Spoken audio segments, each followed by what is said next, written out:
তো 2002 সালে জয়পুরহাট জেলার পাঁচবিবি উপজেলার হরেন্দা গ্রামে একটি হত্যাকাণ্ড সংঘটিত হয় এবং এই হত্যাকাণ্ডের এজাহারকারী বাদী ভাই আব্দুর রহমানকে জোরপূর্বক আসামি কালামের বাড়িতে নিয়ে গিয়ে খুঁচিয়ে এবং অস্ত্রের আঘাতে নৃশংসভাবে খুন করা হয়।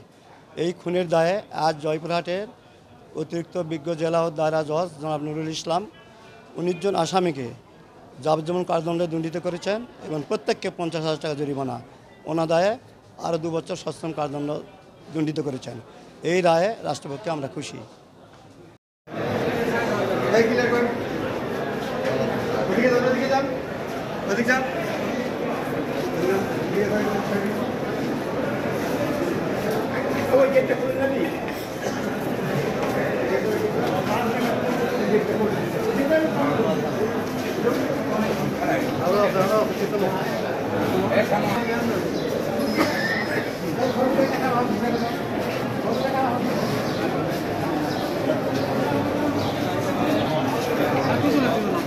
এই বারান্দা এই জায়গায় কোনো লোক থাকবে না।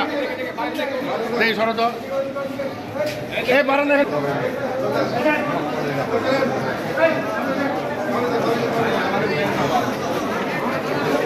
রানবে নাকি?